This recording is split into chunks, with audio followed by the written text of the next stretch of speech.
Señoras e señores, pioneros de open banking, benvindos. And maybe after our third campfire, my Portuguese is getting a little better, but at least I do try. I can see our guest from Brazil smiling, so maybe not. Okay, so a very, very big warm welcome to everybody, and thank you so much for joining us. Our community has gathered around our campfire to talk about open banking journey. In fact, let me correct myself. So from the 2nd of May in Brazil, we're now talking about open finance. Such is the pace of change in Brazil. Now, we see from our global audience that the figures that actually tune in and then watch the content after our campfires, that the world is actually looking at the progress that Brazil is making. The speed is still jaw-dropping. It's absolutely phenomenal. Now, today, we are going to shine a spotlight on payment initiation. And by happy coincidence, it's perfect timing because Brazil has already celebrated its first PISP payment. So congratulations to Mercado Pago and everybody at Banco Itu. And we are lucky enough to have somebody from that bank with us today on our second panel. So let's actually just spend a minute here because I've been asked questions all week about this. So the first open banking payment in a country that is ranked 4th, that's 4th in the world in terms of numbers of payments. And that is via PIX, which was launched in 2020. And that PIX was built for efficiency and financial inclusion. And last year it processed 8.7 billion in terms of payments. Now, for those of you outside of the UK, outside of Brazil, from the UK, we've had a lot of questions. So I just want to cover something here. What is PIX? Okay, well, the easiest comparison, and it's not a direct comparison, would be our real-time payments, our faster payments network. Now, in Brazil, we have the QR code. There's more elements. They've taken it a lot further. Now, because of the interest in PIX, what we will be doing with our panel, or some of our panel, is creating some additional content afterwards. So by way of context, for those of you that aren't in Brazil, that should give you enough to really sit back and learn from our amazing panel of speakers. We have an absolute expert lineup, and we've learned the power of that you can create at this part of an ecosystem by sharing your stories, by getting together and really collaborating. And collaborating has to be a key word in the formation of any ecosystem. And that's something that Leandro will be talking about in his chat with some of the guys in Brazil. Okay, so let me share how we're going to be spending our time together. Now, I have a fireside chat with Thomas Camargo, who is the Vice President of Open Banking, and he's the head of Brazil. I am from Mastercard, and I have been looking forward to this for quite some time.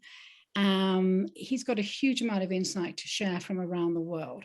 So we are going to have acres of space to let Thomas share some of those insights and give you a little bit of a knowledge transfer from Mastercard. Then our first panel is in Portuguese, which is where I was getting tongue-tied before. And this is hosted by Leandro from Belvo. Now, they will be talking about the adoption of payment initiation in Brazil, looking at the process of certification, payment initiation, and that word again, the collaboration between FinTechs and banks. It really is one of the hallmarks of our ecosystem.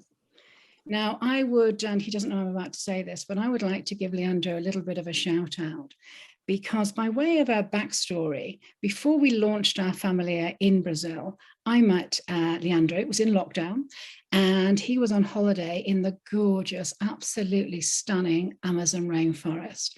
And he told me with a phenomenal passion about the game changing that open banking, open finance as it is now, changes that it was going to make to the Brazilian society. So I can't tell you how thrilled, Leandro, that I am that you convinced us all to launch our Familia in Brazil. So thank you for that. but this is the first time that you will be hosting your own panel here. And I hope we can make this a regular slot. So Leander, I can see your smile in the gallery. That's just what I wanted. Thank you. Okay, then after that panel, I will be talking around with some friends of mine from the UK, and they will be joined by Gianna from the central bank. And we want to look at the lessons learned and how we can transfer those into Brazil. But also I want to finish with the central bank talking about phase 4. And that again is something we've had a huge amount of feedback. So that is the running order. So let me jump straight in and introduce our keynote speaker, Thomas Camargo, who is the Vice President of Open Banking for Brazil. Thomas, a very, very warm welcome. Hello, how are you doing? Doing fine, Ellen. Thank you. Great pleasure to be here and for having the opportunity to share this panel with all these distinguished speakers, and also be able to share a little bit about what Mastercard has been done in the world and how we can help the ecosystem in Brazil thrive. Thank you. So let's jump in. So first of all, let me say again, huge congratulations to everybody, for that first open banking payment. It really is a milestone, and it is a milestone that you will all look back on in years to come. So we'd love to know more about some of the challenges, though, because you're all moving at a phenomenal pace, as I've said. So the challenges that you're facing in this fast emerging market, and importantly, and I think this is the key part in terms of the knowledge transfer I was talking about, importantly, how can Mastercard's global card expertise help shape the market in Brazil, and what lessons can you share with our audience, maybe from the UK or other parts of the world? So let's start at that very high level about the challenges and you sharing some of your wise words on lessons, please. Thank you, Ellen. Listen, Mastercard has been one of the first proponents of open banking, the open banking model in the world. And in the recent years, it has made some bold moves to combine its proprietary technology and our multi-rail payment expertise with partners that can offer complementary services to our card services. As a result of that, the company has been operating in open banking in the UK since 2018, creating products and solutions for connectivity, data interpretation, and payment initiation. As of today, we have connections with over 1,800 European financial institutions. So we have seen the challenges and help those companies across that journey. We also operate in the United States, and last year, to expand our offer of solutions, we acquired a technology company called Finicity, which is specialized in sharing information between banks and other financial institutions. Just to give an idea, in the United States alone, Finicity offers solutions to optimize credit decision process for both consumers and companies, and process over than 80% of all real estate loans made in that huge economy. So basically, with more than 100 open banking projects delivered across Europe, Asia, and the United States, we are uniquely positioned to combine our card transactional data and our technology tools to support the institutions make the best use of their transaction data, the data that they will acquire through open banking from other financial institutions. In many countries, in several countries like Brazil, open banking has been implemented in stages. And as open banking initiatives and regulations are implemented and absorbed, the open banking economy will gain traction and will bring a wave of changes. And Brazil will become a benchmark in open banking with the largest ecosystem in the world. And through this process, what we do in Mastercard, we take a developer-centric approach to provide our set of technology platforms, best-in-class APIs, connectivity, and data infrastructure to help the banks facilitate their journey through connectivity, to facilitate the banks or financial institutions to collect all the data that they will collect and then interpret that data and transform that into products. That's kind of a little bit of the challenges that we have seen in the world, and they are not different in Brazil. So I think that if we combine that with our data privacy and security principles, I mean, we can really help the companies navigate that challenge. So there's a lot to unpack there. You mentioned Steve Smith from Finicity, and financial inclusion being in your DNA. Steve has spoken at one of our campfires before, and would invite anybody to go back and have a look at that content. You also said that you thought that Brazil would be creating the benchmark, is the words that you use, for open banking, open finance around the world. There's a lot of people on this in our community that wouldn't disagree. Obviously, in the UK, we were the first to market. We created the template, and we were at the vanguard, if you will. But right now, the reason that we have phenomenal traction from our community is because many people in the world, Thomas, share your opinion that Brazil will be creating that benchmark. So let's actually look more at the Brazilian market so people can understand from you that it's, you're so central to it at Mastercard.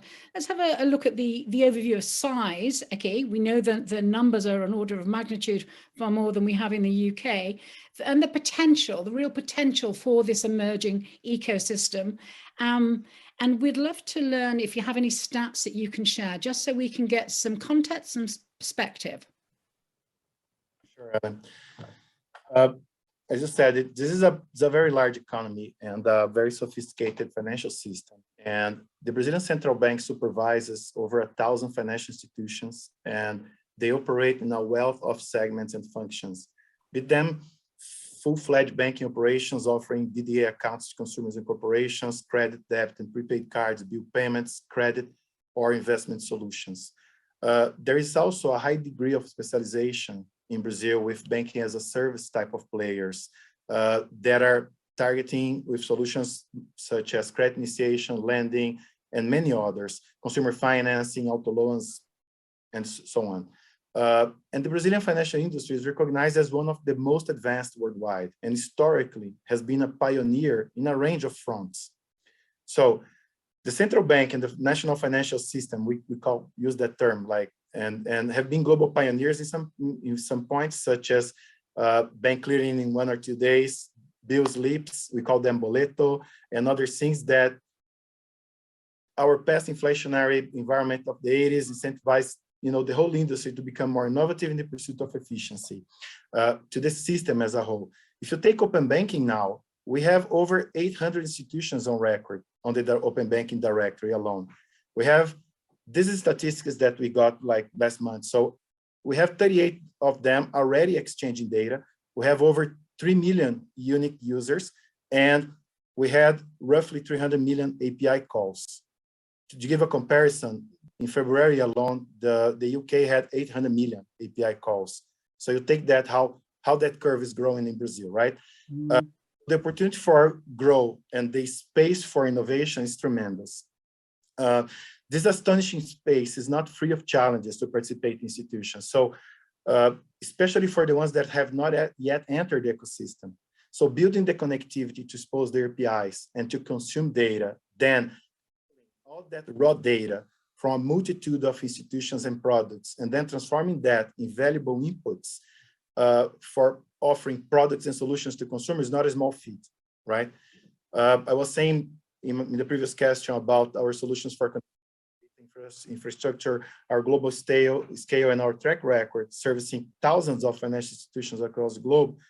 I think that make us, the ideal partner for any financial institution that wants to get on board with that journey or expedite their learning curve and their product offering.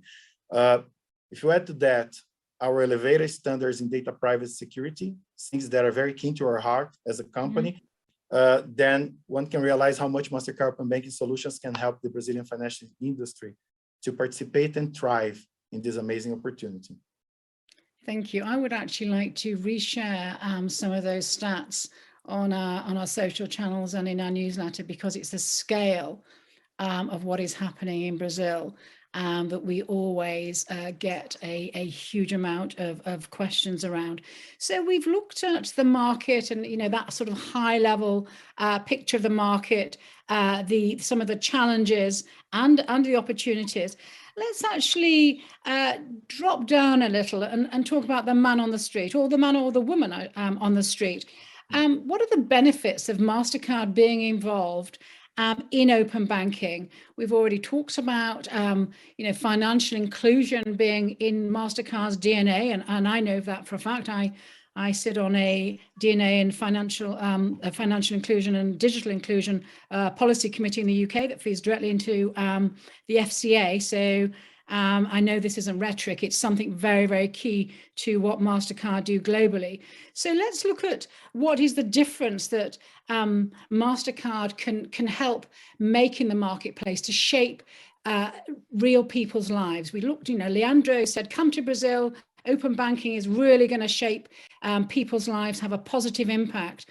Mastercard, huge global player. How can Mastercard help shape people's lives on the streets in Brazil, please?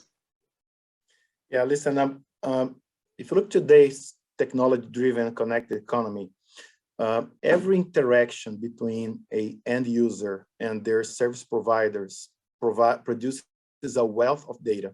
And that data can be leveraged to drive the creation of innovative products and solutions that will benefit those very end users, be them consumers, SMEs, and even large corporations, right? So examples of innovative approaches to database solutions that we can use in our day-to-day are the social media companies, mobility applications like Waze and so on and so forth, for example. Financial services consumption data are no different nowadays, and the open banking initiatives happening across the globe, they aim at giving full control of an end user data to himself, so he or she can decide with which participant of the open finance ecosystem to share that data, right? That's the ultimate goal. Once that data is shared, that individual, that SME or that corporation can get access to more advantageous products and services, be it better credit conditions, a lower fee on an investment vehicle, a better tailored insurance product when we have open insurance as well, right? Or even better control of his or her own personal finances, which is something that we don't talk a lot, but it's a reality already.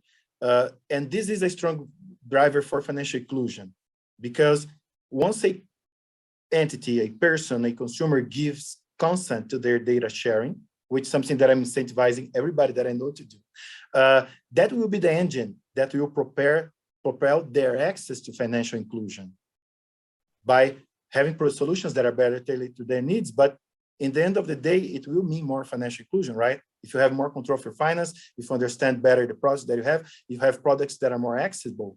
And what we are trying to do in other jurisdictions and also trying to help in Brazil is to expedite the onboarding of those companies into this ecosystem, be them financial institutions or payment institutions or other players that are not in the ecosystem today. So those solutions can come to market. So some amazing use cases, thank you. And you're absolutely right. And love your passion for encouraging everybody to give their secure consent to a third party, the absolute bedrock of what open banking is built on. So I've got a question here, without sharing any confidences, because I'm sure there's lots in the pipeline. But just give us a little taste of what we can expect from Mastercard, some of the talent you're recruiting, what else can we expect in LATAM, and how will you be collaborating with the ecosystem? Just a little bit of a glimpse, please. Right. And I like to reinforce that point around inviting people to give consent so they experience open banking, open finance, right? There's a question there for you, I guess. Let me answer that question. So I was saying that historically, Mastercard has been the partner of choice for financial institutions, for FinTechs, banking as a service providers in Brazil, and for a wealth of services and solutions that we offer, including payments. So we are more than a payment company alone, right? And it has happening that for a number of years now with a lot of success. The vision that we have on our role is to help to leverage our analytical capability, our innovation history, and the great service record that we have, not only in Brazil, but globally, our distribution capability and our brand strength to help the Brazilian financial industry, to help the consumers and corporations to advance quickly in this great initiative that Open Finance is. Now, we have been the force in helping these companies, associations, consumers, and even regulators worldwide in expanding the reach of open finance initiatives. But we have been, moreover, a partner to support their success. What we'll do in Brazil is we are going to bring, and we're building already, a dedicated team that's in charge of bringing our solutions to market and leveraging the wealth of knowledge and track record of partnerships that Mastercard builds across the world. And if you look at our presence in Latin America, which we are in every other market, in tandem with the Brazil push, we will bring solutions that we will roll it to selected countries as well. And again, our top-notch solutions for connectivity, we have that, and data enrichment, we are very good at that, and analytics and payments, we will be put out there at service of our current clients, but moreover, to the financial institutions at large that currently compose the Brazilian financial system. Thank you. You mentioned a question had come in. I'm going to ask Leandro and his panel to answer that because we're on a bit of a roll here and just got a couple more questions. So what is the one game-changing, so the one game-changing use case that you'd love to see launched in Brazil? A little bit of sort of future looking if we can be so brave. Yeah, and that's a great question, actually. I'm going to be leveraging the conversations we're having with many different institutions from different segments. So if you look at the Brazilian open banking, I mean, the number of use cases are so rich and comprehensive that they cover pretty much everything that one could expect it for. Be them instant credit, receivables discounting, or buy now, pay later, personalized offers, personal control is the one that I like very much, and a myriad of products and services, cashing, know your customer, PFM, BFM, like personal financial control and business financial control, boosted credit scoring, and so on. But given how large and diverse our economy is, and the different needs of different segments of customers and companies, Ellen, I wouldn't dare to risk a single prediction. So you have to bear with me on that one. But what you're saying, Thomas, is there is a wealth of opportunity, and with the pace that the market is growing at, the fintech market, it will be a booming one. So huge room for some inspiration for a lot of the entrepreneurs that I know that are tuning in. So finally, I just want to mention something that's interesting, Ellen, which is the financial industry in Brazil has been very innovative. I mean, that's recognized as that, right? And based on the multiple conversations we are having, there are some themes that are showing up in high frequency. And I want to highlight a couple of them. The personal financial management that I mentioned, the lending solutions, income verification, but there is also a pressing need for support in the classification and use of data. And that's something that we have very powerful tools, but that's just what's coming up on these conversations with S1, S2, S3, S4 institutions, and even institutions that are not part of the ecosystem yet, like FinTechs and service providers. So if you're talking to all those different levels of financial institutions, there's already a huge level of engagement, which is another reason to forecast tremendous growth. So, finally then, what inspires, well, no, please, let me rephrase it. Please inspire, our audience for your vision of how the Brazilian market could look this time next year. So 1 year from now, we've already had our first open banking payment. What will we be talking about this time next year? Yeah, that's a good one, and that's good. That's good food for thought, right? So I think that, I mean, the vision that I have, and we as a company, is that for next year, open finance in Brazil will be operating at a way bigger scale, and that's not news. I mean, everybody's expecting that, but that's for sure will happen, and that will be a reflection of the depth and the reach of the Brazilian financial industry. and also that will represent a boost on financial inclusion. But in practical terms, what that really entails, and let me list a few of them. First one is a way larger number of financial institutions registered and performing within the ecosystem. Second one is a neck-breaking growth on end users on record. And the third one, some of these use cases that I mentioned becoming household names, so to speak. From a financial institution standpoint, I think that solutions for land and income verification would be a killer. From a consumer standpoint, the adoption of PFMs, personal financial management tools, and for the economy in general, the payment initiation and bill payments.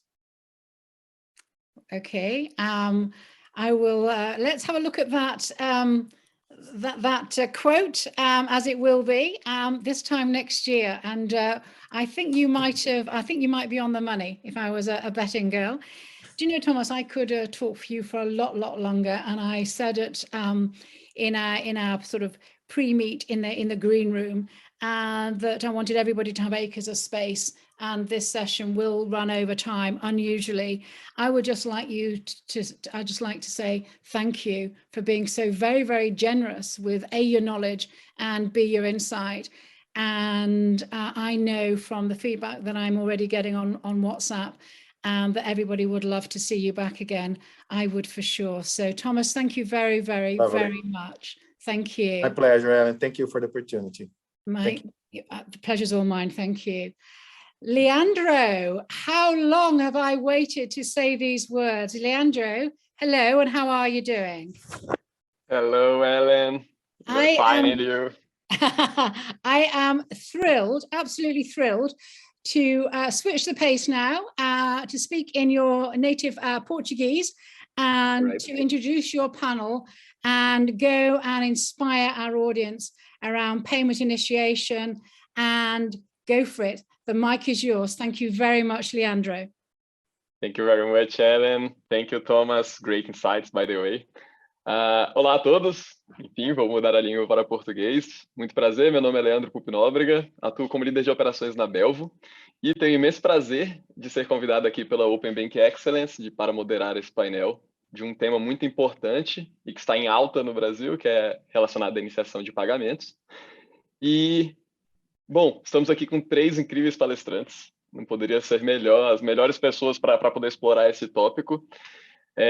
Melhor do que eu apresentar, prefiro até passar a palavra para essas pessoas se apresentarem rapidamente, começando pela Ana Paula. Olá, Ana Paula, seja muito bem-vinda. Oi, pessoal, um prazer estar aqui nesse painel com vocês e poder aqui discutir um pouquinho sobre o Open Finance, as nossas visões aqui sobre iniciação de pagamentos. Eu sou a Ana Paula, responsável por iniciação de pagamentos aqui no Itaú Unibanco. Seja muito bem-vinda, Ana Paula. Obrigada. Vou passar a palavra para a Janaína. Janaína, seja muito bem-vinda. Obrigada, Leandro. Boa tarde a todos. Eu sou Janaína, trabalho no Banco Central, na área de regulação do Banco Central e na coordenação do projeto Open Banking, agora Open Finance. Um prazer estar aqui com todos vocês. Bom ponto. Houve uma mudança oficial para Open Finance já do nome. Então, hoje a gente vai tratar aqui do Open Finance e também temos aqui o incrível Luigi. Tudo bem? Seja bem-vindo, Luigi. Fala, Leandro. Bom te ver de novo. Boa tarde a todos. Obrigado pelo convite da Open Banking Excellence, da Ellen. Thomas, parabéns para o seu papo. Foi inspirador, como o Leandro acabou de falar. Eu sou responsável pelo Centro de Excelência de Open Finance, que nós temos na BIP, na consultoria. E tenho a honra de suportar dois dos 6 conselheiros do Open Banking na construção desta incrível jornada desde 2020 que nós estamos tendo e que nos acompanhará para um tempinho aqui. Obrigado, Luigi. Seja muito bem-vindo também. Uma honra poder estar aqui com você de novo, em outro encontro. Bom, vamos falar aqui dos desafios e das oportunidades envolvidas no tópico de iniciação de pagamentos. E não queria dar spoiler, mas já dando spoiler, hoje teve mais uma empresa, certo? Que passou pelo processo de onboard e foi anunciada aí. E temos aqui uma pessoa que pode falar melhor que eu sobre isso, certo, Ana? Ou já dei spoiler? É isso aí. Hoje de manhã, o Itaú foi autorizado para fazer iniciação de pagamento, se juntando aí algumas casas, e a gente persegue aqui a gente, de fato, construir uma boa jornada para o cliente, que a gente acredita que a iniciação de pagamentos traz aqui ótimas oportunidades do ponto de vista da experiência do cliente, que a gente vai debater aqui nos próximos minutos. Perfeito, Ana, obrigado.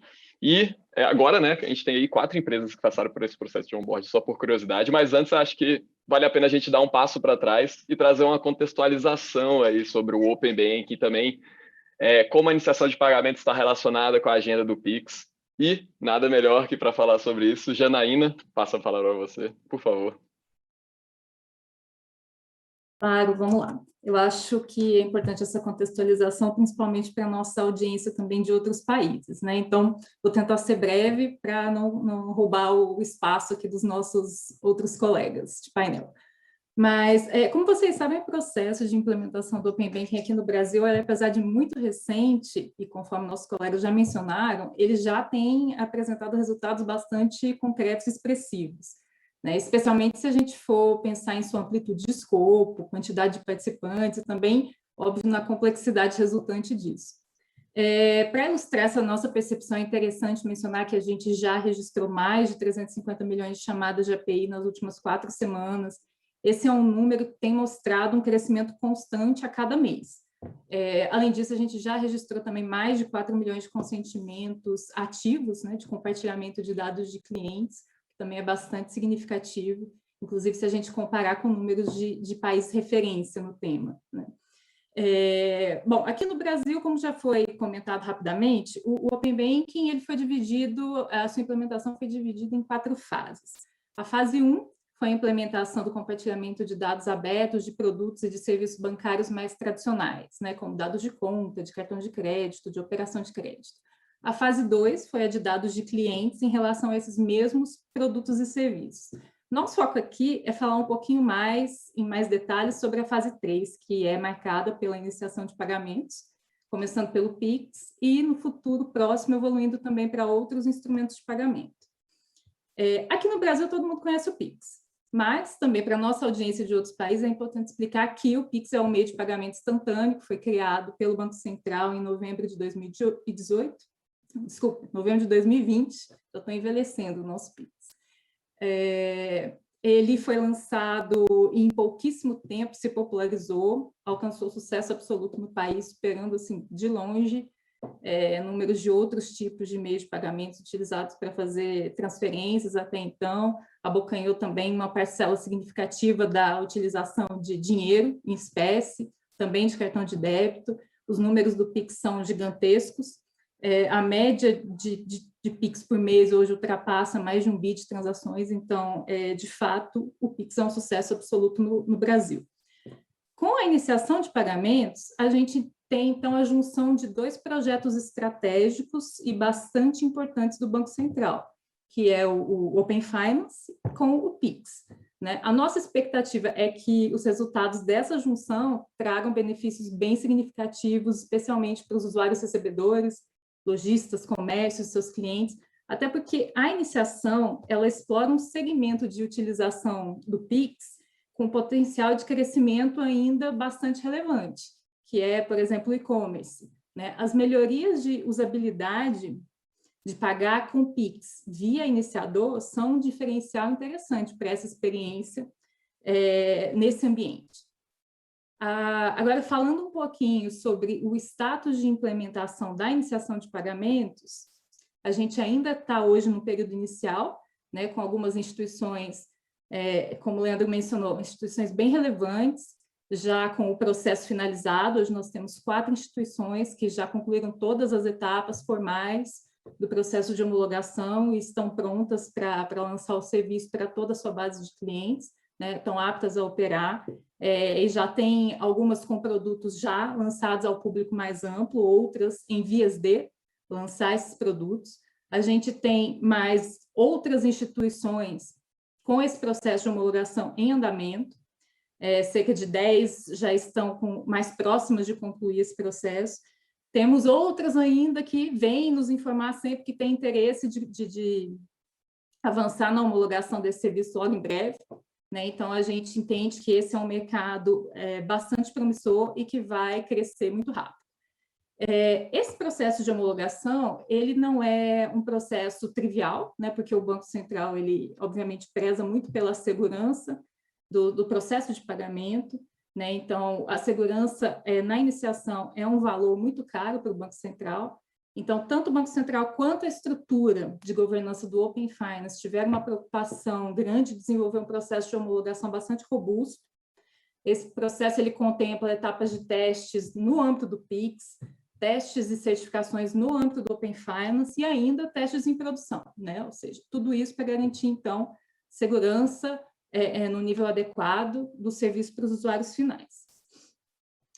Óbvio que nem tudo são flores, né? Ao longo desse processo a gente foi identificando várias questões e oportunidades de melhoria, questões de conectividade que a gente precisa melhorar para que esse processo todo de entrada de iniciadores no mercado seja um processo mais plug and play, mais fluido, né? Então, estamos também, conjuntamente com a estrutura de governança do Open Finance, focando esforços para tornar esse ambiente ainda mais favorável à entrada de novos players, né? Então, essa é uma contextualização bem rápida aqui de Open Finance, PIX, iniciação.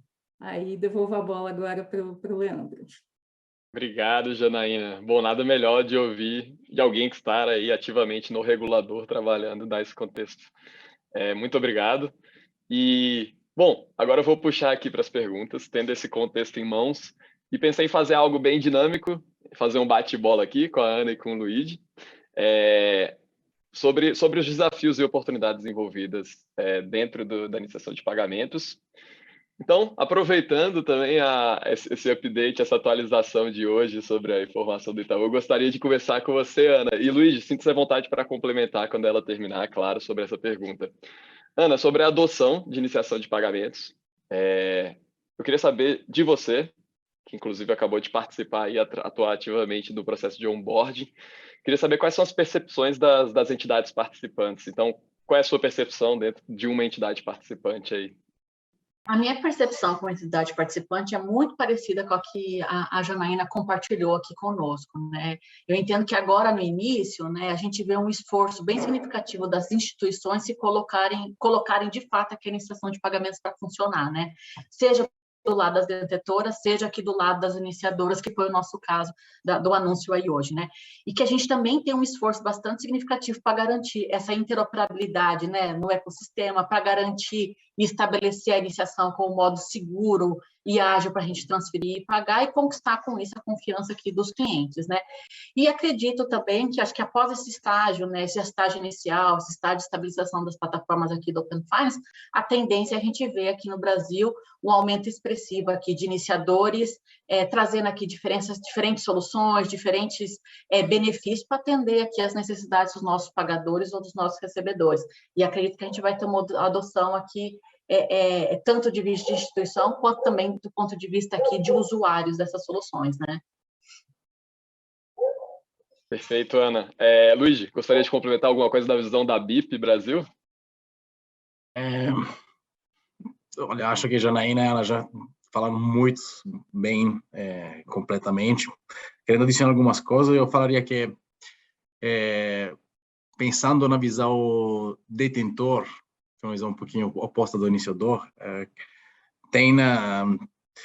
está sendo uma transformação gigantesca. Os bancos sendo forçados a fazer algo que, de qualquer forma, vai ser um benefício para o futuro, que é implementar lógica de APIs. Então, essa transformação, de qualquer forma, é algo que o mercado estava pedindo e o PIX está obrigando também com iniciação de pagamento. E o fato é que é um desafio enorme, porque a gente está introduzindo no Brasil, como a Janaína e a Ana falaram, estándares de segurança que acho que só temos no Brasil, no mundo inteiro, que o FAP, que é o standard que a gente está usando, e o que é opcional. Aqui no Brasil ele é obrigatório. Então, não tem como estar no Open Banking sem ter ele implementado, a certificação é obrigatória. Então, isto claramente está criando patos infraestruturais de complexidade, que a Mastercard, o Thomas falou,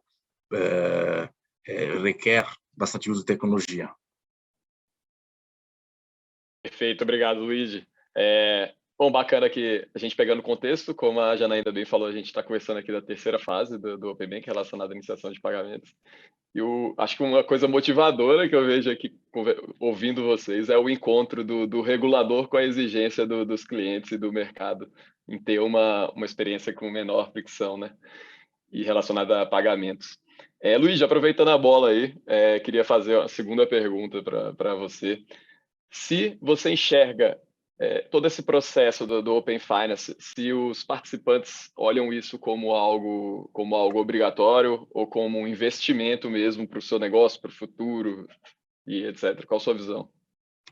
Então, Leandro, depende muito do segmento de banco. Por exemplo, quando estamos falando de clientes corporate, de bancos que atendem cliente corporate, hoje o uso desse tipo de pagamento para tipo de segmento, até em mercados mais maduros, é pouco usado. Então, efetivamente, mais na visão de custo mesmo. Agora, quando estamos falando de clientes que sejam pessoa física ou pequena e média empresa, efetivamente, para os bancos, neste momento, a tendência é que é um custo, avisar é um custo, mas muitos estão começando, e aí 4 já temos mais 6 em processo, então já temos 10, estão chegando isso como uma oportunidade, e vários participantes obrigatórios, como de contas, estão começando a entender que efetivamente tem um potencial de business por trás, que pode ser tanto uma redução de custo interno, melhorar a experiência dos próprios clientes, quanto gerar novas fontes de receitas.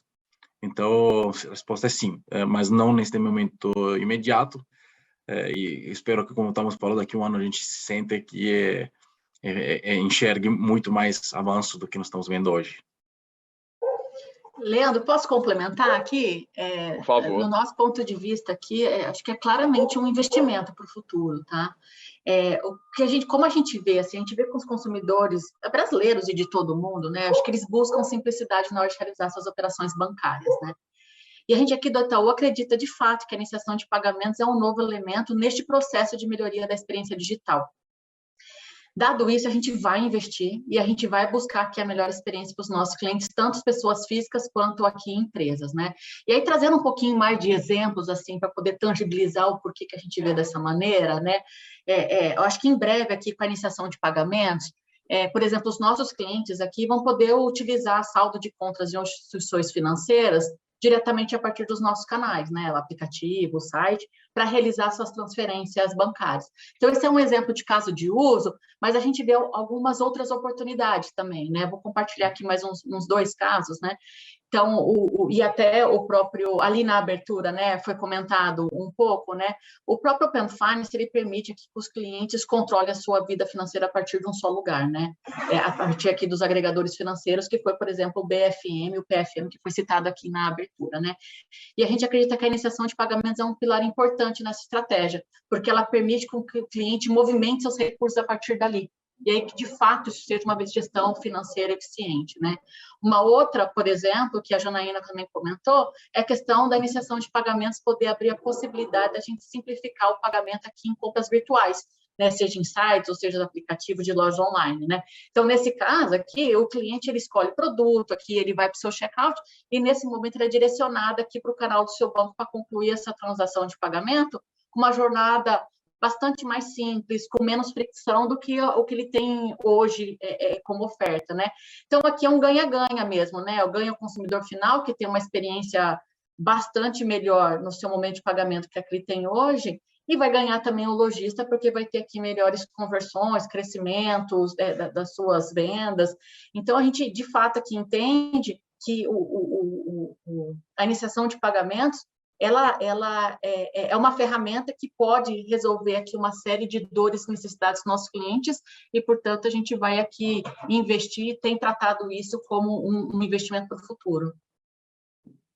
Muito legal, Ana. Eu diria que a palavra-chave aí da sua resposta para mim foi simplificar. Acho que simplificar a vida mesmo do cliente é o trabalho. E eu creio que você já até respondeu a próxima pergunta, que eu retorno a você com ela, se você quiser complementar com algo a mais. Mas se a iniciação de pagamentos vai estimular a inovação e os investimentos. Eu acredito que com esse use case você já me respondeu, mas caso queira complementar com algo. Eu acabei falando ali bastante de investimento, né?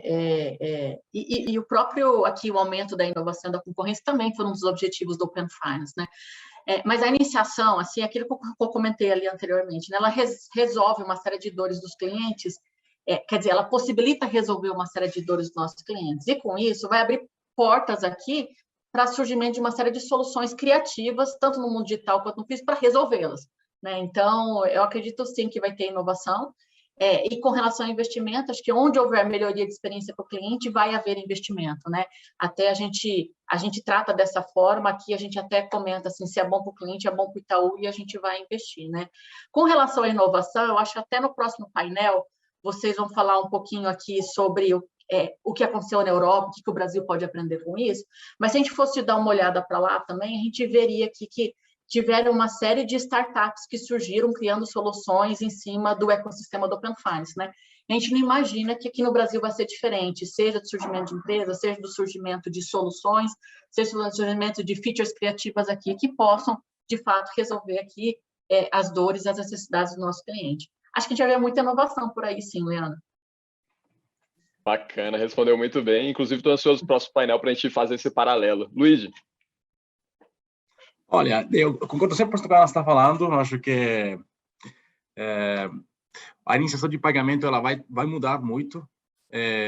A gente vai começar daqui a pouco a ter, além dos casos que a Ana falou, que para mim é o caso principal, quando você combina a agregação de dados com iniciação de pagamento, que se simplifica muito, mas eu acredito que a gente vai começar daqui a pouco a ter situações onde no e-commerce vai ser uma jornada síncrona, porque hoje é assíncrona, eu faço um Pix, tenho que abrir o celular, amanhã vai ser tudo feito simplificado com o frictionless em inglês, para os clientes, vai ter a possibilidade de, estou abrindo uma conta nova, já posso fazer a transferência fazendo condição de pagamento embutido, então acho que as pessoas estão se preparando para transformar literalmente a jornada dos clientes, incluindo essas novas possibilidades que a iniciação de pagamento permite, então simplificando o onboarding, simplificando transferências, simplificando pagamentos. Agora, o que eu acho que eu acredito que vai ter um crescimento sim, mas eu acredito também, Ana, e aí, se você quiser depois complementar, eu acho que sobre a questão da fintech, eu vejo uma barreira aqui no Brasil, e aí a Janaína talvez poderia contribuir, porque o capital mínimo para investir para o início de pagamento é no mínimo R$1 milhão, sendo que o UK é R$300 mil, mais ou menos. Então tem uma barreira de entrada maior do que lá fora, então acho que isso é uma coisa que deve ser endereçada. E também acho que é uma coisa que vai deslanchar muito em início de pagamento, então vamos ter um crescimento, mas pensando no crescimento, pensando no futuro, e o que ele lança no Valuable Recurring Payments, que seriam pagamentos, de pagamentos recorrentes, variáveis. Isto, para mim, eu acho que no momento que a gente implementar isso no Brasil, vai dar literalmente o boost, porque eu vou conseguir para todo mundo. E aí, para mim, isso ajuda a inclusão financeira, que é outro ponto que esse momento vai fazer, porque tem muita classe social aqui no Brasil, a DE, que tem limite de crédito muito baixo, tem que dificuldade em usar o cartão de crédito. No momento que eu permito início de pagamento variar recorrente, eu consigo permitir que eles consigam pagar um Uber, pagar um iFood, pagar toda uma série de serviços sem ter cada vez tem que autorizar o pagamento, etc. Isso para mim vai literalmente transformar o ecossistema. Muito bom, Luigi. Creio que o VRP, né, o Variable Recurring Payment, esteja até atrelado à agenda do Pix com a implantação do débito automático. A Janaína pode me corrigir se eu estiver enganado, claro. Não, perfeito, Janaína, cara... Leandro. Está nas duas agendas, na agenda evolutiva do Pix, essa feature já está tratada, e também a gente sincronizou o nosso cronograma Open Finance para tratar disso também. Nós entendemos que é uma feature bastante relevante para impulsionar N casos de uso importantes também aqui no Brasil. Legal, obrigado, Janaína, por complementar aí. Ana, gostaria também de fazer algum comentário relacionado ao investimento sobre das fintechs, e também vou puxar outra pergunta para você, Ana, para a gente explorar um pouquinho além. A gente está falando aqui de vários benefícios, de várias coisas boas que a iniciação de pagamento vai trazer. Agora, trazendo um pouquinho para a prática e realidade, quais são os benefícios que você enxerga quando a iniciação de pagamento estiver rodando a todo vapor, pelo menos nas primeiras etapas? Então, assim, quais serão os primeiros benefícios, impactos dentro da sociedade com a iniciação de pagamentos quando estiver rodando a todo vapor? Eu vou pegar, por exemplo, como exemplo aquelas jornadas que eu falei para poder entrar um pouquinho qual que é o benefício para o cliente, né? Então, acho que a primeira jornada que eu comentei ali foi a jornada ali de transferências e pagamentos utilizando saldo de outras instituições, né? Acho que aqui para o consumidor final, talvez ele resolva aqui duas dores ou necessidades dos clientes, né? Acho que uma primeira é ele ter que transitar entre diferentes instituições financeiras, né? Ele ter um custo e um tempo envolvido nisso, e ele vai conseguir fazer a partir de uma única instituição, né? E o segundo, ele também pode servir de bolso, né? Então, pode ser que o cliente estivesse fazendo ali uma transação que ele não tivesse saldo suficiente, e o fato dele poder fazer a partir de uma instituição, ele compõe aqui um bolso para ter saldo suficiente para poder aqui honrar com o seu pagamento ou com a sua transferência, né? Então, esses são benefícios que são super tangíveis aqui ao consumidor final. Quando você olha ali, que foi o caso que o Luigi comentou, que talvez é o que ele mais acredita, né, Luigi, fora essa questão de pagamentos recorrentes, é a questão de soluções de agregadores de contas, né? Então, na hora que você tem agregadores de contas junto com uma iniciação de pagamentos, ele te permite, de fato, você avaliar os seus saldos, né? Avaliar a sua condição financeira a partir de um único lugar, mas ele permite você transacionar a partir desse lugar. E aí, de fato, você começa a fazer uma gestão financeira, você começa a fechar caixa, você, né, começa a ter uma série de benefícios, e aí é um benefício que não é só cliente final, pessoa física, mas é um benefício que é cliente pessoa física, que é cliente pessoa jurídica, é do pequeno ao grande, aí você consegue ter um acesso de forma mais ampla a todos os tipos de clientes, né? E quando você vai ali para o e-commerce, que foi muito aqui o foco do último trechinho dos pagamentos recorrentes, né? Cara, aqui expande, de fato, a captura de pagamentos em checkouts. E aí a experiência, foi o que eu comentei, os dois ganham, né? Do ponto de vista de quem está vendendo, né? Das empresas lojistas, você pode melhorar de forma substancial aqui o funil de vendas por uma menor quantidade de abandonos no carrinho, né? E aí, com isso, você, de fato, aumentar as vendas daquela empresa. Então, você tem um impacto no faturamento dessas empresas bem significativo. E do lado do consumidor, né? A gente, enquanto consumidores, né? A experiência com muita fricção na hora que você está pagando uma compra, ela é complexa, né? Então, o fato de você ter uma experiência fluida, com poucos passos, que te empurra pelo caminho, pode ter aqui uma experiência bastante melhor. Então, acho que os benefícios aqui são bem tangíveis, e eu acho que quando a gente entrar em agenda recorrente, cara, o valor vai ser extremado, né? Então, o valor vai ser ainda maior para os clientes. E são os casos que a gente conhece aqui. Cara, vai ter uma questão de adoção, nós vamos experimentar, vamos melhorar as experiências. Então, aqui nós vamos aprender, de fato, a trazer boas experiências nesse sentido e vamos perceber caminhos que talvez a gente não esteja percebendo hoje também, né? Perfeito. Luigi?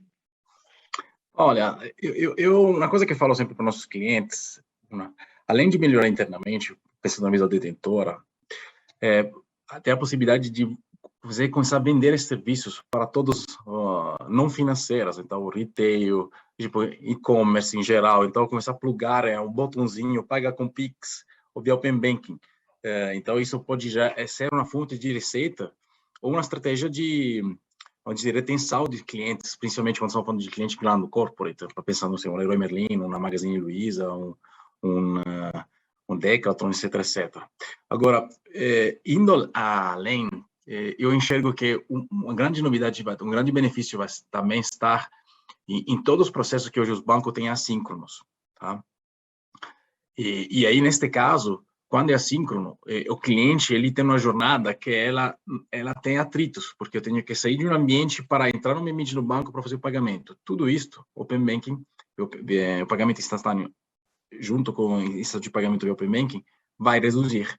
E vai abrir uma série de leques. Por exemplo, eu posso pagar, como já aconteceu na Europa, a segunda via de uma fatura, e o tempo inteiro, tipo, por exemplo, imagina o seguinte, tipo, alguém cortou a tua energia porque você não pagou uma fatura. Hoje tem um tempo de processamento disso, que tem que ser conhecido. Quando você faz isso, Pix, junto com o Open Banking, você faz uma jornada mais simples, o pagamento em tempo real, então talvez você tenha a revelação da energia ou da internet em tempo real. Isso vai simplificar muito. E quando chegar boleto, Leandro, aí acho que vai dar outro pulo fortíssimo, porque hoje tem no Brasil muito forte o problema de débito automático, que depende de aprovações. No momento que eu faço isso de pagamento, eu pulo essa etapa. Então, eu vou garantir, como no meu caso, que eu esqueço de pagar boleto, eu deixo lá pré-agendado a iniciação e alguém paga para mim. Então, eu vou evitar de pagar um monte de juros, como eu sou péssimo em lembrar de pagar boleto de aluguel, etc. Isso vai me ajudar bastante. Boa, Luigi, muito obrigado. Acho que a gente conseguiu fazer aqui um overview bem bacana, pegando desde um contexto da regulatório até aí todos os benefícios que a gente enxerga e principalmente o que é tangível nesse primeiro momento para o cliente final. Bom, obrigado, Ana, obrigado, Luigi, obrigado. A Janaína vai continuar no próximo painel, então eu passo as palavras a Ellen. Ellen, please, thanks a lot. Thank you. My Portuguese is good enough that I heard you thank all your panel. Let me actually thank each and every one of you. Anna, absolutely superb. I cannot wait to hear the translation on that. Luigi, my absolute pleasure to have you here. Janina, you very bravely volunteered to be on our next panel. So please don't go anywhere, and you'll need to turn on your mic in a moment. Leandro, we need to do this again. Thank you very, very much. I promised everybody that we would run over time, and so everybody has the space to have this very, very important industry conversation. This conversation isn't just important for the UK and Brazil, but the rest of the world really do look at what is happening in Brazil. So I would like to have our last panel, and we have Hugh Davis, who is the co-founder of Ozone, Ralph from Radium, Janina, who you've just heard, and our old friend at Open Banking Excellence, Gavin from FData. So if I could ask Hugh to kick off the first question, because Hugh, we're going to be looking at lessons learned from the UK and how those can be applied in Brazil. Now, I know, Hugh, that you're actually in Mexico at the moment, so maybe that's a good opening before we hear from Gavin. So could you tell us a little bit about what Ozone do, what you're doing in Mexico, and the part that you have to play in the Brazilian ecosystem? And then let's jump straight into lessons learned from the UK, please, Hugh. Yeah, sure. Thanks, Helen. That's a question I wasn't expecting. So yeah, let's dive in.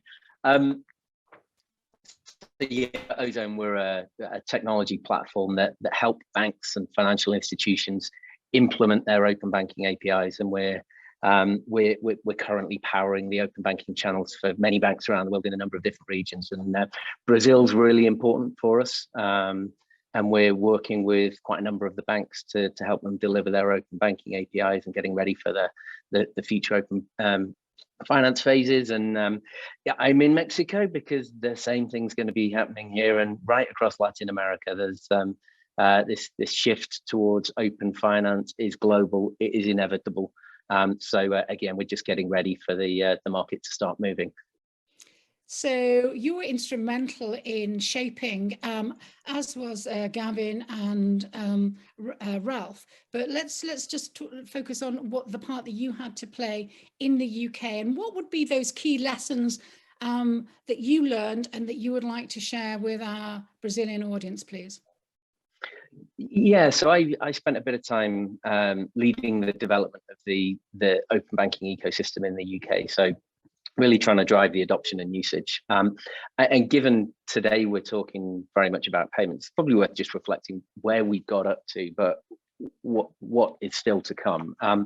I think we've had some good momentum, particularly recently, around uptake of payments. So the numbers relative to the PIX numbers you talked about earlier are still pretty small, but we've had well over 5 million payments. We're getting multiple millions a month now, billions of pounds worth of payment value. A number of really important use cases that have been sort of micro catalysts, such as the tax authority using open banking to receive tax payments. So there isn't going to be one major catalyst that will drive sort of full market-wide adoption and put it into the consciousness of everyone. There's going to be lots of micro catalysts that start to change behavior. But we're in a place where the volumes have really started to increase and open banking payments have become a reality. We're also at the very, very early stages though. So at the moment, the scope of open banking payments and the use cases that are being delivered are really constrained by the scope of the regulation. So they're use cases that work in the scenario where a customer has to be in session to be redirected and authenticate each payment. Now we know there are a whole load of payment use cases where the customer isn't always in session. So batch payments in the B2B space, recurring subscription payments, as well as kind of the frictionless e-commerce payments. Now, they're still to come. That's going to be driven by the ecosystem moving beyond just the regulatory requirements. And yeah, there's a few things that need to happen for that scale to be truly unlocked, but it's starting to happen. I think we're on the precipice of that next big shift. Thank you, Hugh. You gave me a beautiful segue there when you were talking about regulatory requirements. I'd like to ask Gavin, who was instrumental in shaping the regulations, not just in the UK, but lobbies very strongly across Europe and in other parts of the world. Gavin, pleasure to have you on this panel. The UK, where are we in terms of adoption of open banking? What would be your wise insight in terms of lessons learned that you would like to share with our Brazilian familia, please? Thank you, Helen. Yeah, so the adoption of open banking in the UK is currently sitting at around just closing in on 6 million. The rough split on that is that between 80 and 90% are consumers, and the rest are businesses. And although the adoption of account information services grew because it was technically more mature than payment initiation, it grew faster in the early stages of open banking. The demand for open banking payments is really, as Hugh mentioned, growing pretty quickly. And I can say that the in the last month, the growth of account information and payments in terms of new users, new end customers using these services is the same. They're now growing at the same speed, but the payments will, in my view, rapidly overtake the account information services, at least until the implementation of the removal of the 90-day re-authentication, which is what the UK's Financial Conduct Authority has sought to remove from the broader EU implementation, requiring the end customer to re-authenticate with each bank every 90 days. In terms of the API calls, I guess we're probably around the billion calls a month mark at the moment. And certainly I would be expecting news on that imminently. One thing just to be mindful of when you're comparing different markets is what the definitions are. And certainly from a Brazilian perspective, need to be very mindful that we do refer to refreshes or customer-facing actions as opposed to API calls that are non-functional sort of points of connection to facilitate the actual action that the customers are seeking to achieve. But happy to pick up in more detail, Helen, as the conversation unfolds. Thank you, Gavin. And let's, talking of conversation, let's bring in Ralph. Ralph, you've been instrumental with Chicago Consultancy in sort of creating the ecosystem in Brazil. I imagine it's been, you all should be immensely proud with celebrating the first payment. But let's just focus for a moment on the part that you had to play in the UK and, where are we in the UK? What are the lessons learned? And when we go back to what Thomas was saying about that the UK, Brazil could be the benchmark, is Brazil really going to overtake where we are in the UK? Yeah, I'd argue on a few different dimensions it potentially already has. If you look at speed to market, well, Brazil left it for, use the expression, left it for dead.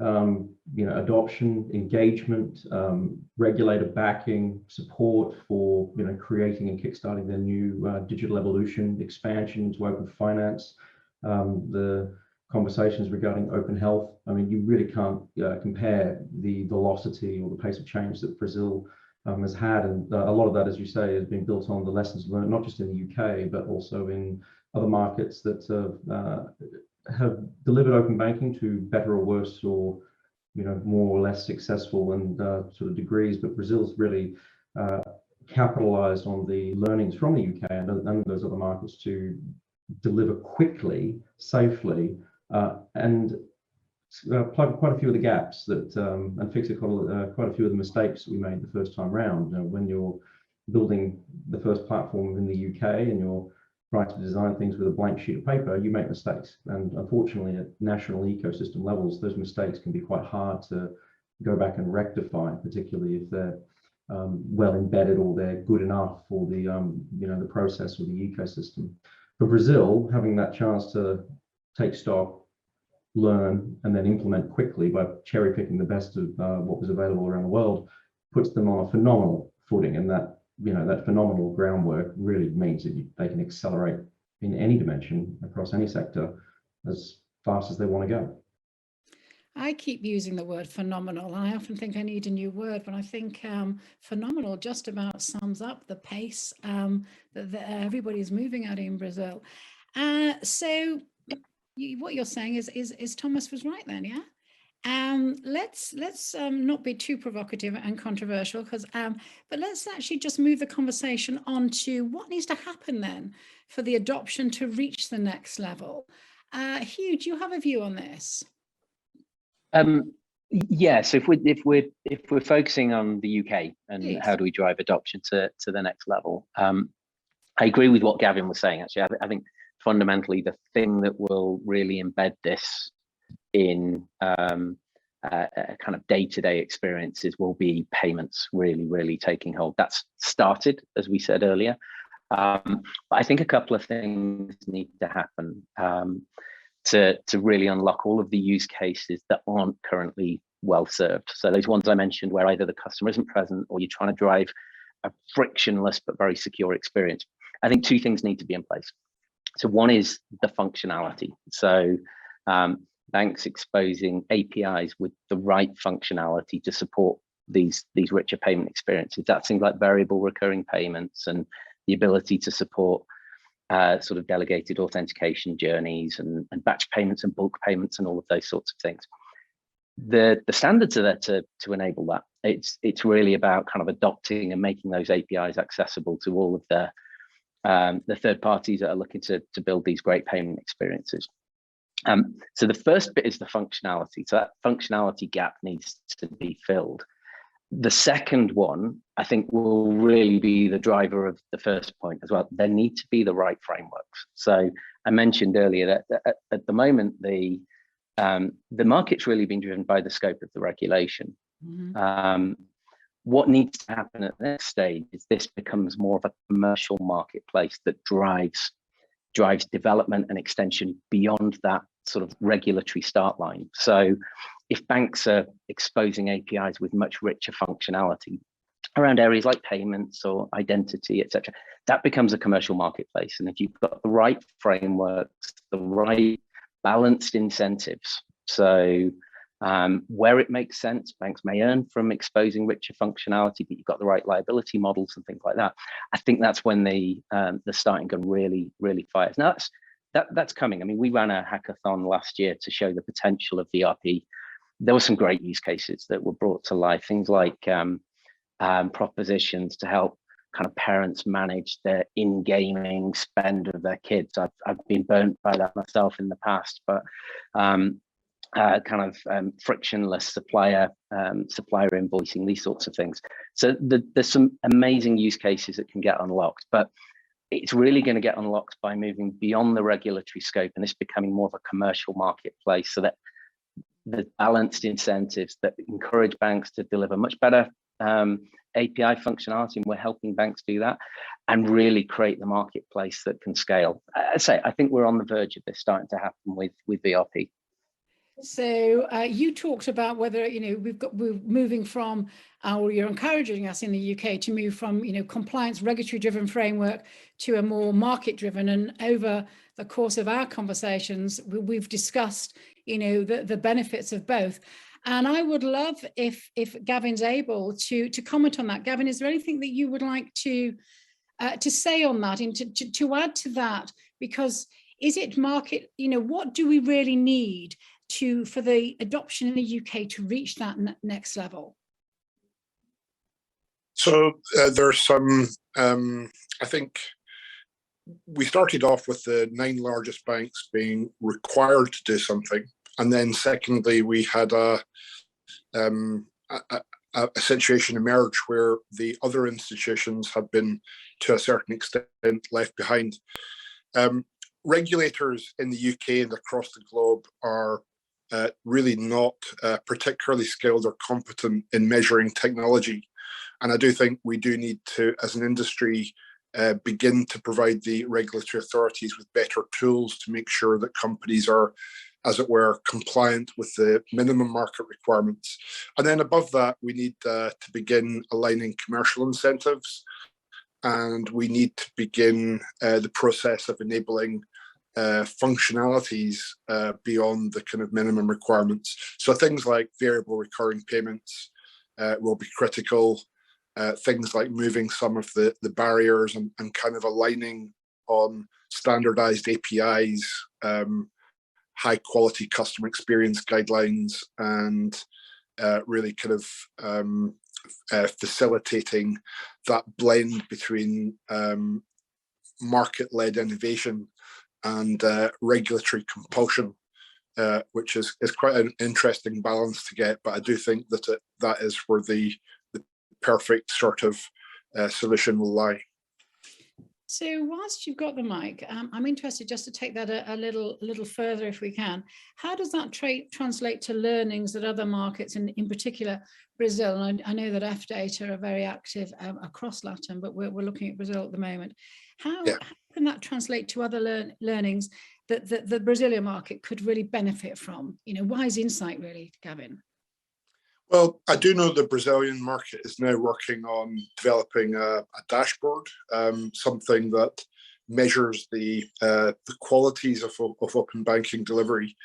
As we have transitioned in the market from screen scraping technology to APIs, it has meant that the data donor role as well as the data recipient have to build technology. And in a market where there isn't necessarily an alignment of interest, because open banking stimulates competition and innovation, and that isn't necessarily in everybody's interest at the same time, we do require some consistency of approach. So Brazil developing a high quality package of business metrics that they can monitor, I would encourage those to be as transparent and as published as they can, something we're still working on to develop in the UK. And I would also say, I'm aware that there have been some idiosyncrasies in the implementation of customer experience guidelines. We had the same issue in the UK. There were a number of banks that had delivered the technical standards to a certain degree and could point to those technical qualities, but the customer experience guideline, before we had customer experience guidelines, it was left entirely up to the data donor to decide how they displayed where the customer was able to go to complete the authentication and authorization steps in the consent flow. And that led to wildly different conversion rates between the offerings. And I understand that same history is now repeating itself in Brazil. It's critical that those customer experience guidelines are implemented and that the regulatory authorities pursue that standardization approach. It is possible to innovate beyond that, but having a high quality kind of minimum threshold, I think, is a great place to start. Absolute perfect segue. Ralph, the next question has to go to you because Gavin has just given us that lead in. I would love us now to look at, Gavin was talking about consent, user experience, but let's look at that. Let's look particularly now, lessons learned in the UK. What can we share with our Brazilian familia around mobile, the lessons that we learned app to app? Please share your wise insight. There's a load to share here. Gabe. Sure. Yeah, no, not a problem. And I'm going to thank you and Gavin for setting that up quite so well. You're absolutely right, both of these gentlemen, in that the real evolution takes place when banks and providers look beyond the regulatory mandate and they look at what's being implemented. And that's essentially what Radium's core business is to help create data sharing ecosystems. We exist to help consumers, capitalize on the capabilities and the power of their data.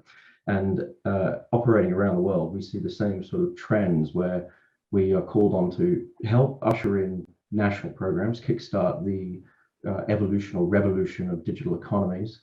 You then see consortiums get together to deliver networks beyond the power of just the regulation. And then you start seeing those big forward-thinking major enterprises start thinking, hey, I want to go and deliver my own capabilities and my own app store and my own open banking, but I want to do it in a way that's harmonious, that allows integration with the national programs and potentially the international programs. And that's what we essentially exist to do. So we took all of the learnings for how to do this quickly at country level through to consortium, through to individual data provider level from the UK.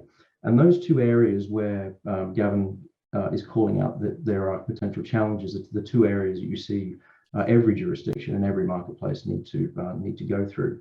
But the good news for Brazil is that it's already happening. So in terms of challenges with inconsistent implementations in production, well, we're developing and implementing and will be running a continuous production TPP that will be testing on a daily basis the technical quality, availability, and adherence to the technical and security standards of every single major provider. That is a big step forward. In fact, it's the first market that will be doing that on a continuous basis, and we're running that for the central bank. So hopefully that's one of the big tick points closed. The APIs work.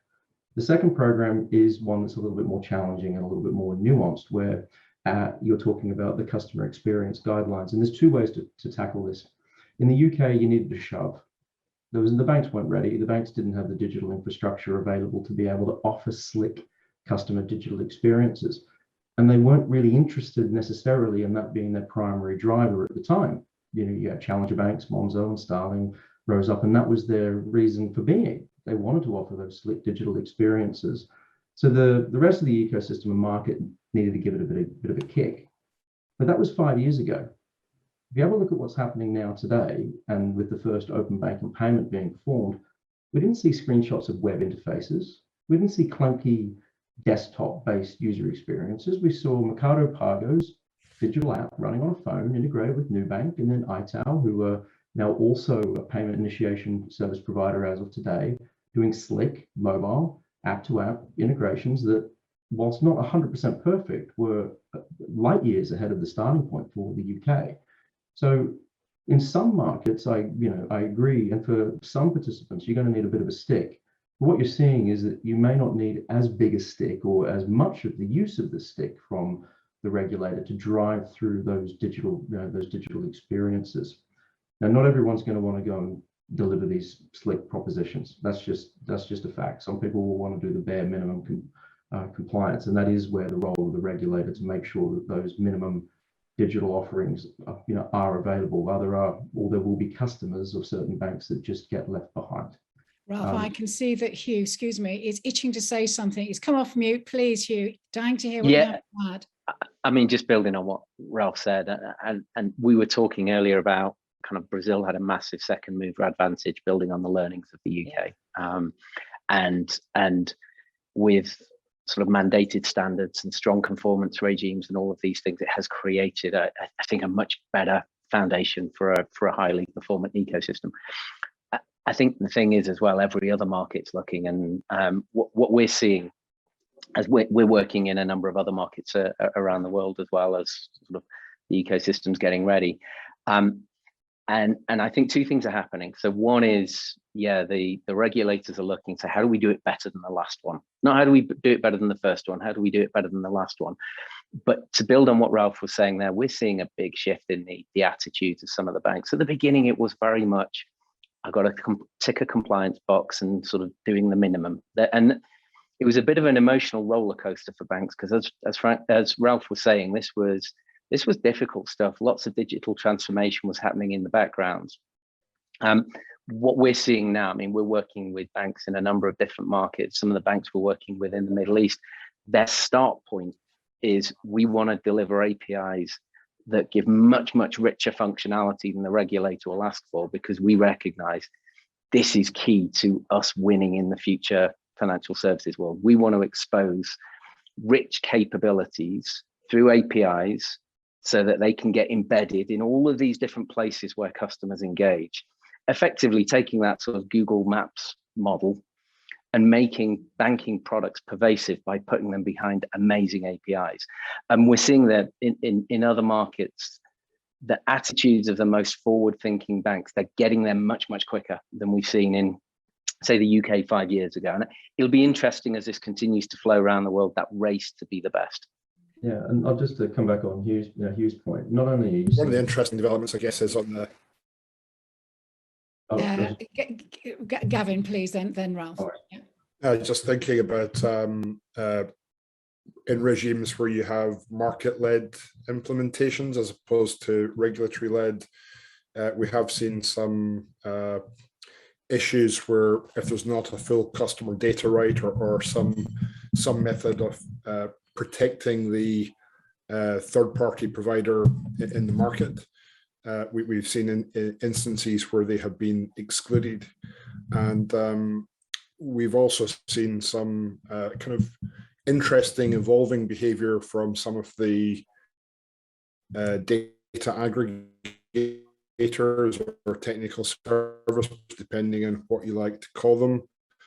I think a huge amount of capital flowing into the open finance domain really across the globe, an unprecedented boon for the fintech market. We need to be very careful that the value here is being focused on customer-facing solutions, and the sort of standardization agenda that Ralph and Hugh have articulated extremely well, that's worked well in Brazil and in the UK, is the way to deliver most of that capital to the end customer-facing production, and not make it just an incredibly messy, disjointed and dysfunctional ecosystem that requires layers of technology integrators to make it function. It's important in markets where the regulatory input has not enabled that those companies are highly successful, but certainly from a systems design perspective, creating a system of plugs and sockets is far better than just leaving it up to having to hire lots and lots of electricians to keep making the connections.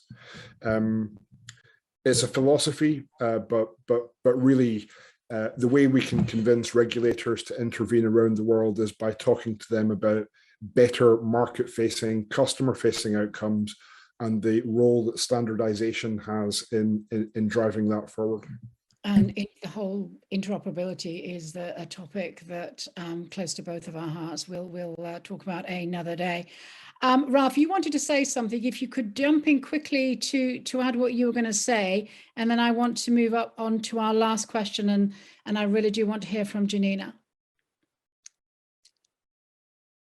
Ralph, you need to, as always, we've got to come off mute. So it was going to be one of us, and it happened to be me this time. So apologies for that. So I was just going to reinforce what Gavin was saying. So by focusing on that strong performance requirements, and by making sure that the how of open banking was a playbook, and that's essentially what we created in the UK, and Brazil's getting those lessons learned from it, but also those enabling technologies. So all of the conformance and certification processes are all open source. There are libraries now available that accelerate and create those plugs and sockets that Gavin's talking about. And now regulators and also these programs can really concentrate from the start on the value propositions for consumers. And that's a big difference to what existed in the UK. And then honestly, that was a big difference even to what was kicked off in Australia for the consumer data right. The plugs and sockets are there, and increasingly the world is getting better at using them and faster at using them. So if you look at open insurance, 6 weeks, start to finish, they're live. They've got an ecosystem, they've got a sandbox they're all ready to ready to plug and play it. And they're not worried about the security standards, they're not worried about the authorization standards, they're just going to use what worked for open banking Brazil. So they can concentrate on open insurance, not OpenX, how do I make it work? They can concentrate on delivering the data on which value is created for customers. And being able to start from that starting point compared to the UK, well, you can't calculate the value that brings to any national program. You certainly can't, and I don't want to rush this conversation, but I do need to start wrapping it up. There is one last question that I promised everybody, and so if you could answer this sort of succinctly, and maybe there is another sort of piece of content or a blog that we will create. It's a lovely way to follow on from what you were just saying. The efficacy of APIs and API infrastructure in production, the sandbox, which is what you were just talking about. And what is the program going to be very shortly in terms of implementing and the whole compliance bit? So where are we on all of that? And what would be your wise words in compress sort of thing? Yeah, compress 2 weeks. You need to do conformance testing and certification in production. There's no two ways around it. And you need to do it on a continuous and ongoing basis. But again, the technology and capability exists to be able to do that. And that will hopefully be live and running by the end of May for Brazil. And so not only will you'll have greater surety and quality over for consumers of data, providers will have that continuous certainty as well. And you can't underestimate the value that is going to bring. Agreed. So I am going to ask Hugh, Gavin, and Ralph, before we talk to Janina, what would be your one lesson in literally 10 words or less that you would want to share with our audience in Brazil? Hugh, what would be your one lesson from the UK that you would like to share with our family here in Brazil? Well, the lesson that's been learned really well, the importance of standards. I think the one that will be important in all markets is kind of that ongoing focus on end use cases and balanced incentives. Brilliant. Gavin? Yeah, so standards, continual conformance testing against the standards. And I'm going to add on to that transparency. There's nothing to hide here. Publish it. Make sure that everybody can see what the qualities are between the different participants technically. If there's one thing that will drive up the quality of the delivery, it's being transparent. A good word. Ralph?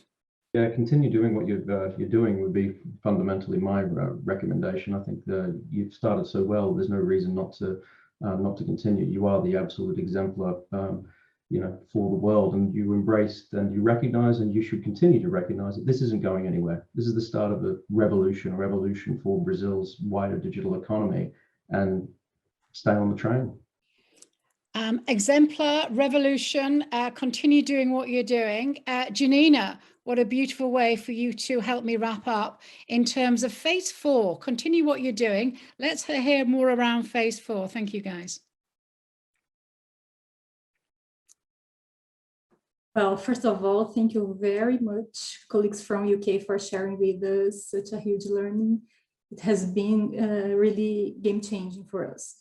Talking about the future, the initial phases of open banking in Brazil focused on sharing information on traditional banking products and services, such as bank accounts, credit cards, and credit operations. With phases 3 and 4, the scope has been expanded to sharing data on investments, foreign exchange, acquiring in payment schemes, insurance, and pensions. So it's a huge, very ambitious scope that imposes challenges of different natures, including the interoperability with the open insurance, for example. The open insurance is an initiative coordinated by SUSEP, the Brazilian regulator in the area of insurance and pension. So once the main connectivity challenges of the already established phase have been overcome, we will focus on the maturing of phase 4, which is what, in fact, characterizes our evolution towards open finance. In phase 4, in addition to the broader scope that I mentioned, we also have the entry of new relevant players, such as acquirers, investments, institutions, and insurance companies. With this, we create the basis for the development by different types of players of several business opportunities, enabling the offer and contracting of more personalized and accessible financial products, as previously mentioned by our colleague Thomas in the beginning of this campfire. So we believe that this advance will be more visible, more concrete to the clients by the end of this year. And till then, we expect to have a lot of news. Janina, thank you very, very much. That is a beautiful way to finish our campfire. Let me just tell you that the feedback that we are getting already is absolutely amazing. When we all talk about the world is looking at Brazil, I really do want everybody in this panel to know that right now that they certainly are. So huge thank you. All that remains for me is to thank our panel for sharing their insight so generously. Really hugely appreciated, so a heartfelt thanks. Thank you to my team at OBE. I know how hard they work. And Juliana, I know you had to nip off, but you will hear this again. I'd like to thank Juliana, the comms director at Mastercard, because without her support, this session wouldn't have happened. So Thomas, please do make sure that Juliana hears our thanks. We will be sharing this session on social, in our newsletter, across all of our channels, and we would encourage everybody else to share it too. All that remains for me is to see if I can wrap this up in Portuguese. Obrigada e a próxima.